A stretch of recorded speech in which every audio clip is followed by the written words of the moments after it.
अभी जो हमारे गेस्ट हैं यहाँ पर पीछे बैक स्टेज पर, वो अभी तक जितने भी गेस्ट आए हैं उसमें से सबसे कम एज इनकी है। उनको आप सब गूगल बॉय ऑफ इंडिया के नाम से जानते हो। Please give a energetic and warm welcome to Kautilya पंडित।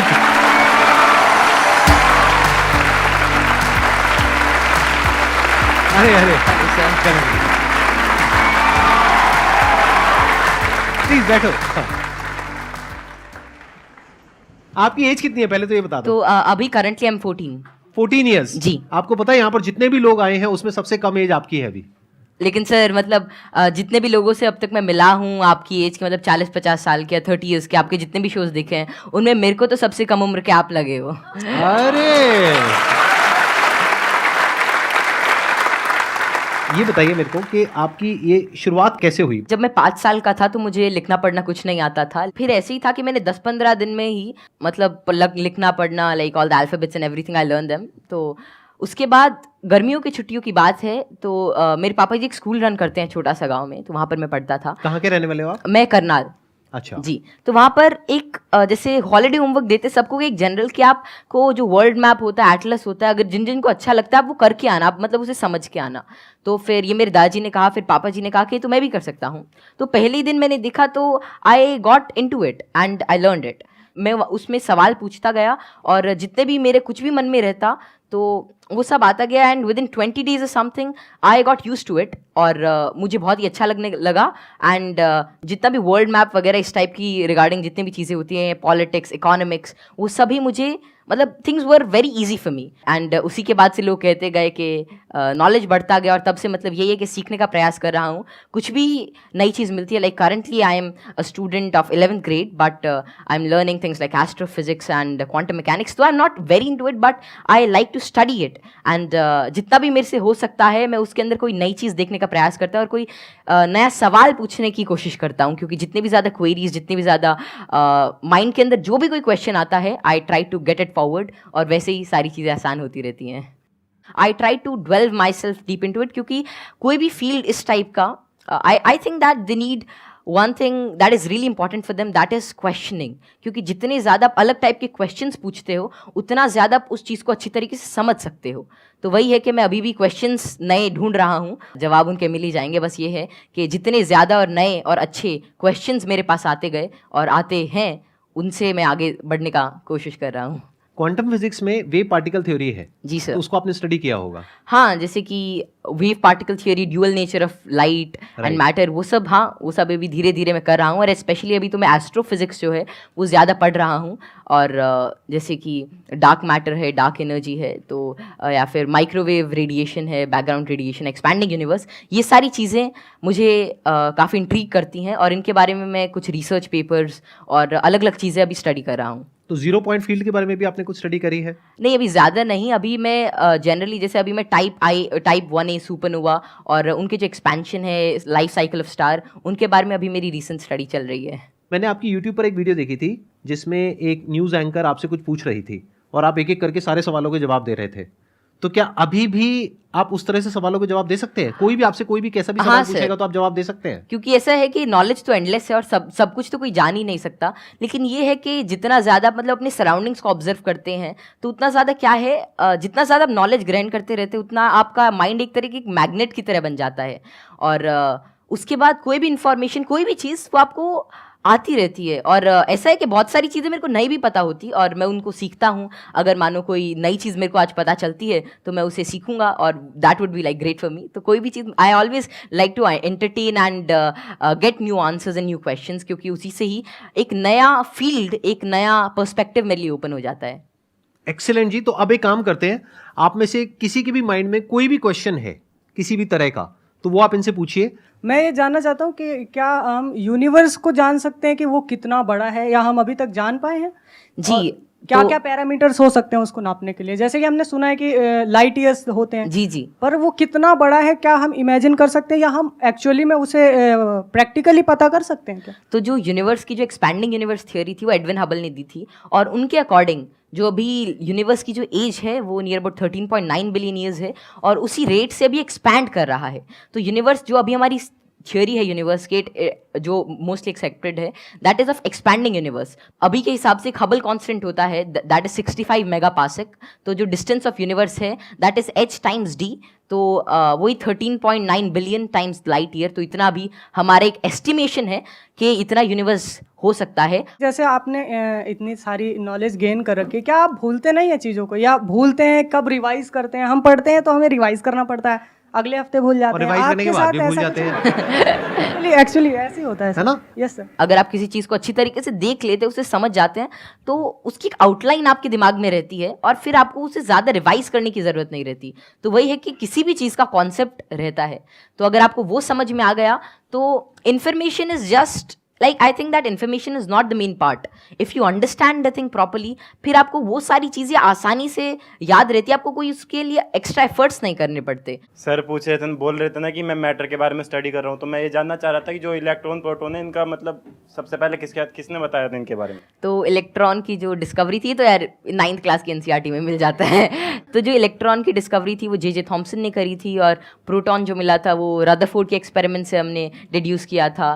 और चैडविक ने, मतलब जेम्स चैडविक ने जो बेरिलियम की, मतलब जो रेडियो एक्टिव सोर्स से डीके को स्टडी किया, तो उससे न्यूट्रॉन के बारे में पता चला था। ये तो बहुत बेसिक क्वेश्चन है भैया, कुछ अच्छा पूछो। थोड़े अच्छे क्वेश्चन पूछो। क्या पूछ रहे हो आप लोग यार? टोटली।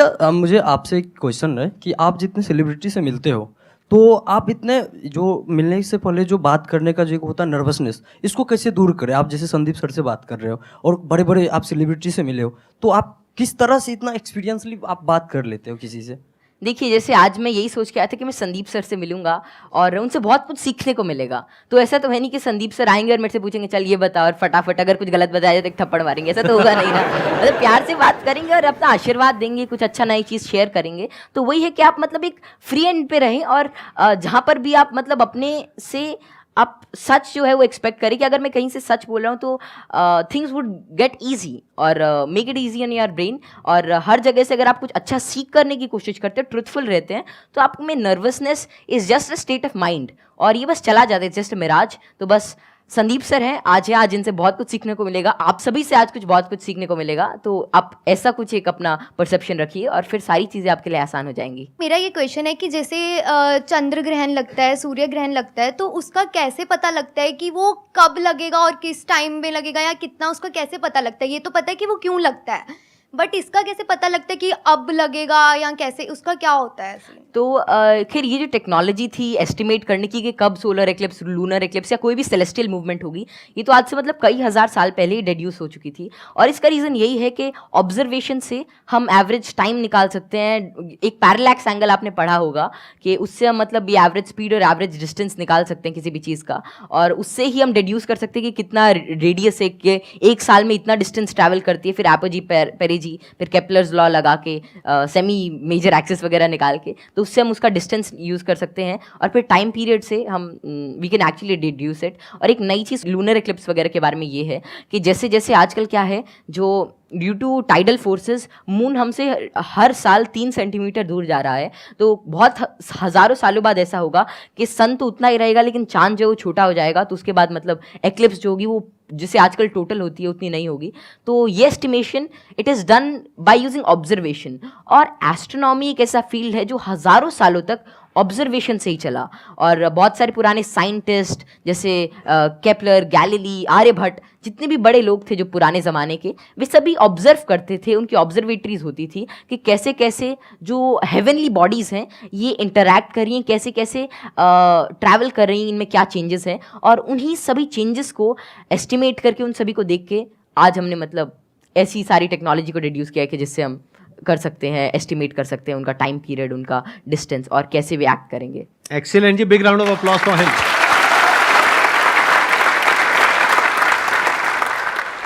मैं ये पूछना चाहूँगा, जैसे यहाँ पर बैकग्राउंड हमारा होता है तो लोग कहते हैं कि इंटेलिजेंस जेनेटिक होता है, काफ़ी मतलब कि उसको बढ़ाने में बहुत ज़्यादा नहीं हम लोग कर सकते हैं। तो आपका इस पर क्या व्यू है कि इंटेलिजेंस, जैसे IQ टेस्ट भी आप बार बार दोगे तो आपका IQ का स्कोर बढ़ने लगेगा उसमें, तो आपका इसमें क्या कमेंट रहेगा कि इंटेलिजेंस के लिए आप क्या व्यू रखते हैं? ये ना बहुत इंटरेस्टिंग क्वेश्चन है जी सर। और मैं ये क्वेश्चन के आंसर से पहले एक बार, अगर आपके पेरेंट्स आए हुए हैं, आपके फादर हाँ, आए हुए हैं, पापा जी आए हुए हैं, मैं एक बार उनसे भी कुछ बात करना चाहूंगा। एक बार उनको माइक दीजिए। मैं आपसे ये जानना चाहूंगा कि आपके जो बेटे हैं ये तो सबको पता है कि किस तरीके से चीज़ों को याद रखते हैं, किस तरह से एक्सप्रेस करते हैं।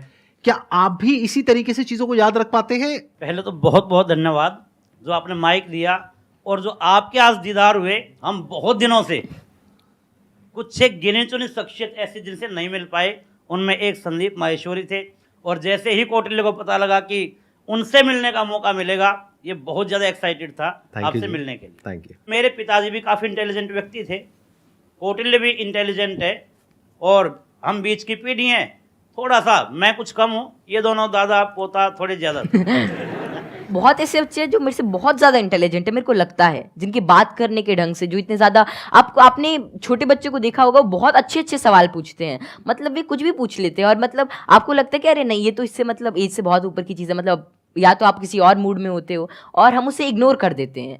तो जैसे जैसे हम सवाल पूछते हैं, उतना ज़्यादा हमारे अंदर एक मतलब चीज़ों को जानने के लिए एक चाह रहती है, और अगर हम वो उस क्यूरियोसिटी को कर्ब नहीं करते हैं, तो उतनी ही ज़्यादा मतलब वो बाद में सवाल पूछता है, उसके एक इंक्विजिटिव ब्रेन रहता है, और curiosity something that drives this intelligence, and I don't think that there is such a great involvement of IQ and genetics. लेकिन हाँ, अगर आपका मन है कि कोई चीज़ जानने का, कोई चीज़ करने का, then it's all about will power, और कितना आप उसमें टाइम डिवोट करते हैं, कितना आप क्यूरियोसिटी और इंटरेस्ट से काम करते हैं। Because even Richard P Feynman said, it really doesn't matter कि how much you know, but it matters कि आप कैसी चीज़ों के बारे में सोच रहे हैं, और कितना इन्फॉर्मेशन आपके पास है, कितना नॉलेज आपके पास है। It really doesn't matter until and unless you try to use that knowledge, और आप उस नॉलेज से कोई नई चीज़ को समझने का प्रयास करते हैं। और कोई नई चीज़ तभी आ सकती है जब आपके पास कोई नया सवाल होगा। आपने बड़ी अच्छी बात बोली कि क्यूरोसिटी हम सबके अंदर होती है। जी सर। लेकिन होता क्या है कि घर में जाकर के हम उल्टे पुल्टे क्वेश्चंस पूछते हैं, जबकि क्वेश्चंस उल्टे पुल्टे नहीं होते हैं। सामने वाले को समझ नहीं आता है तो उसके लिए उल्टे हो जाते हैं, तो वो उसको चुप करा देते हैं। हाँ, बच्चे को चुप करा देते हैं, और वहीं पे उसकी क्यूरोसिटी मर जाती है। उसके बाद में क्वेश्चनिंग खत्म हो जाती है, उसके बाद में वो रटना शुरू कर देता है। रटने में इंटरेस्ट तो आता नहीं है, तो ना तो अब रट पाते हैं ना समझ पाते हैं, बिल्कुल दोनों तरफ से चले गए। तो अब मैं ये आपसे जानना चाहूंगा कि क्या बचपन में जब आपने क्वेश्चनिंग करी, इस तरह के क्वेश्चंस पूछते थे, शुरू में तो आपने अपने पेरेंट्स से पूछा होगा या अपने आसपास में जो लोग थे उनसे पूछे होंगे जी, तो क्या आपको सपोर्ट मिला?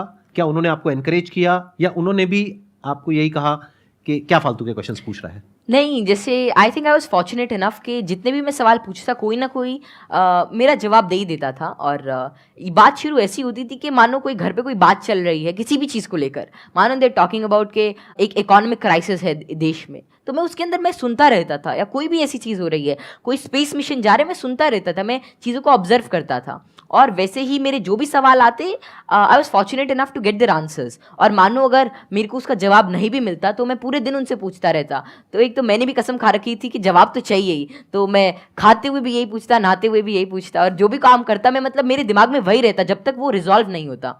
तो ज़्यादा मेरे को दिक्कत नहीं आई, और मेरे को जल्दी ही जवाब मिल गया। और अगर कोई ऐसा रहता तो मतलब मैं भी ठीक था, और मेरे family and everything they supported me really well.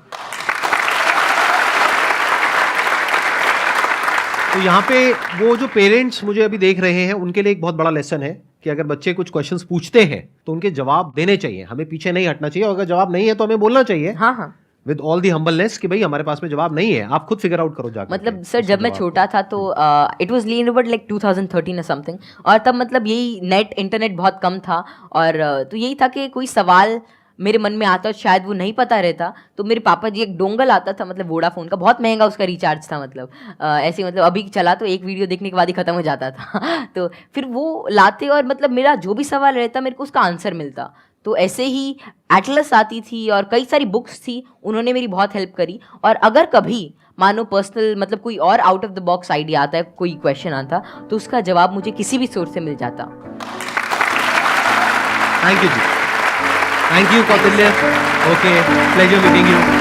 चलो मिलो।